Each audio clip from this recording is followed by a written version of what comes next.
If you've been teaching for more than a day or two, you've probably had some negative experiences. You can get bitter or get better. You can turn lemons into lemonade, or you can take that negativity and carry that baggage around with you. Which sounds like the better option? In this episode, I'm going to go through some negative experiences that I've had in my career and was able to generate some positive outcomes for me and my students. Just a disclaimer, these examples have all been cherry-picked. There have been plenty of times in my career where I've got bitter over a negative experience instead of better. And what did it do? It hurt me twice. I'm not going to talk about these because the outcomes are boring and predictable. So that's why I'm cherry-picking the times that I was able to grow as a teacher.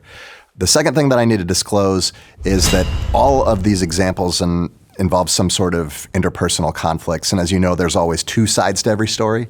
The people on the other side aren't here to defend themselves or give their point of view. And I don't really want the focus to be on them, but on me as a teacher and my growth. Once upon a time, when I was a lot younger teacher, I was in a toxic work environment and I didn't even know it. The administration was cleaning house and they wanted to get rid of some teachers. And it turns out that you can't just fire a teacher. You got to have a lot of meetings about it first. You have to have justification and you have to have a lot more meetings. Now, I really don't enjoy meetings in the first place, and I especially don't enjoy them when they're filled with drama and they're negative and they're all just about, why should we get rid of this person? And when I was teaching in class, I started to get phone calls in the middle of my class, and when I didn't answer the phone, administrators would show up in my classroom and they'd pull me into the hallway to talk, and this is not great for me and not great for my students. And a month would go by and 2 months would go by and a year would go by, and this stuff was still going on. And the longer it went on for, the more bitter that I got. And the reason why I was getting bitter is because I felt like this wasn't about students anymore. It wasn't even about music.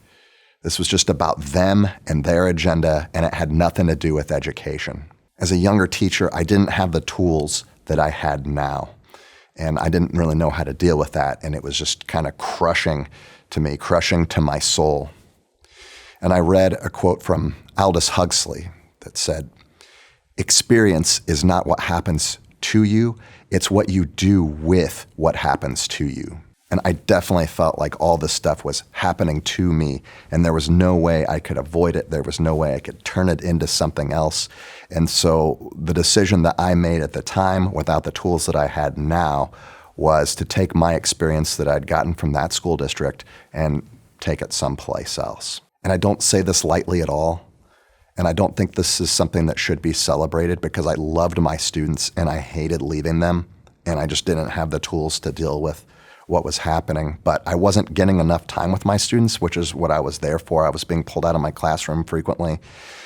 And something had to change. And the only thing that I could change was me. They were repeatedly asking me to do things that were crushing my soul.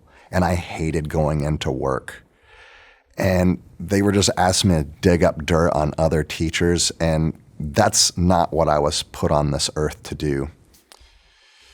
So I left, and it worked out for me because I was able to escape that situation, and it worked out for them because the higher-ups started asking questions like, "Hey, why did this teacher leave? He seemed to really like his job not too long ago. What's going on here?"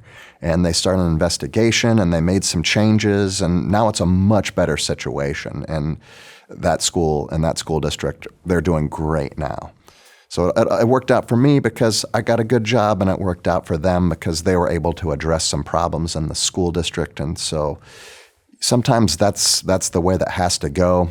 Looking back, though, I do wish that I would have had more tools and I could have dealt with that in a more professional way and maybe made that situation work. Have you had a discouraging experience in your teaching? In the comment section below, please tell us your story. Did you get bitter or get better? If you got bitter, it's not too late to grow from it. I would love it if you had something that you could contribute, so please post in the comment section below, and thank you for watching.